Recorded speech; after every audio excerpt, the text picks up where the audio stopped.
This is TWiT. Apple announced part of its back-to-school special, a new MacBook Air, MBA, that True Tone display.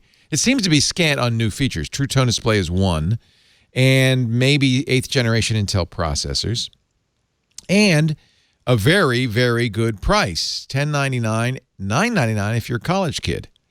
And they took the MacBook Escape, the last MacBook Pro with a normal keyboard, and replaced it with a new one with, I presume, also 8th generation processors, a lower price, and a touch bar. Is there anything? So these are very minimal design changes, yes? Oh, and they murdered the 12-inch MacBook. Oh, did they announce that? The news. Oh, no. Yeah, there's no longer a MacBook. Oh, that's sad. The MacBook No.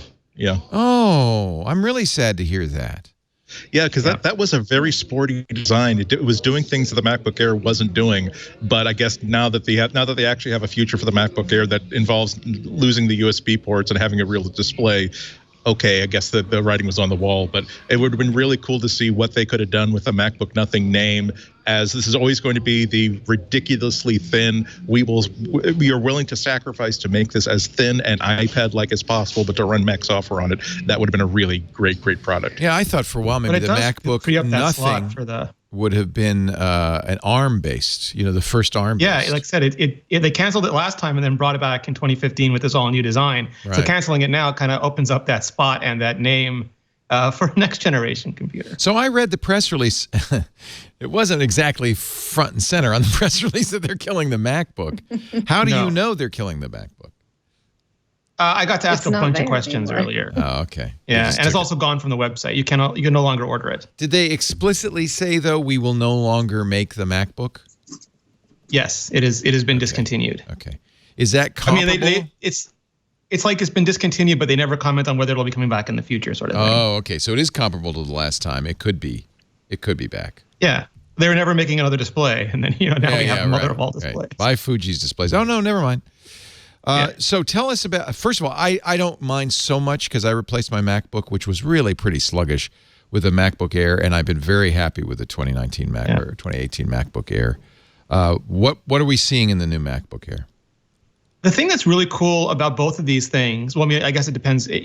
This is, a lot of people were hoping that this would be the new keyboard debut, especially because Ming-Chi Kuo was teasing that, but this is not that. So if you're waiting on that, you got to wait just a little while longer. But what they're doing here is they're really pushing the specs on the high end. Like the high end has all the latest silicon, Coffee Lake refresh, but they're not updating as aggressively the lower end specs. What they're doing instead is dropping the price, because everyone remembers the MacBook Air got conflated with a $999 Mac. It never launched with that. It launched, I think, $1,700 for the first one and $1,300 for the second one. But the second one went down until it hit $999.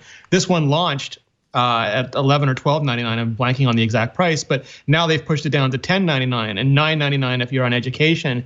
So instead of just ramping up the specs on it, they did a pretty good update. I think it's way more efficient than it used to be, and it has a better display than it used to have. But they pushed the price down now to $10.99. And the MacBook Pro that's replacing the Escape, they added a bunch of features to it. It depends on whether you actually care about those features or not. But it's updated to 8th generation Coffee Lake. Not the Coffee Lake refresh that the high end got, but still 8th generation Coffee Lake. And it has the touch bar, it has Touch ID, it has a T2 security chip, and they kept the price on that the same. And also, as much as I love the 12-inch MacBook, it is now super clear, the product line. You basically get a MacBook Air, and then if you care about performance, you start paying $200 extra, and then as much performance as you care about paying. And it's a very easy choice between those two. Do you think there'll be some sadness, Andy, with the loss of the MacBook Pro Escape? Because you got a touch bar now, no matter what.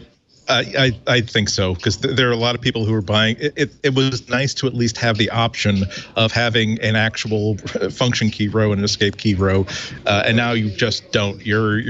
Apple is just throwing you off the cliff and saying you either learn how to use this parachute, which involves the touch bar, or you plummet and die, or which is the equivalent of switching to Windows. So I'm very, very sorry to see that go. Touch bar and turn it into you can actually enable the escape key, the function key format on the touch bar. Yeah, but it's still a touch bar. It's not quite the same. Yeah. So there's no haptics yet. I think it's coders. Like if you use Vim, you use the escape key a lot. And not having a physical escape key, you can remap it to the caps lock. I think that's what some people do, but it's weird. And so not just that, but it's weird that the touch bar is not quite. It's not the touch surface doesn't extend to the full width of the mechanical keyboard, so you have to kind of get your fingers used to the idea of the escape key is not at the extreme upper left. It is now at the top row, but not quite to the left. And you still run into the problems of sometimes hitting a touch button when you didn't mean to hit a touch button. You meant to hit the delete key or something like that. So it's very Apple, where they definitely believe in the touch bar. They see no reason to have two different lines of computers with and without, and they know that the reason we're not going to move forward with the touch bar until everybody who has a MacBook is going to anticipate that they're going to have a touch bar. Every developer who develops software for the MacBook is going to anticipate they're going to be developing for a MacBook with a touch bar. But I still wish that they would give Apple customers a choice in the matter. But again, that's the least Apple thing that Apple could have done. Yeah, I like the Mac. It's interesting that they switched gears to kind of force everyone into the touch bar.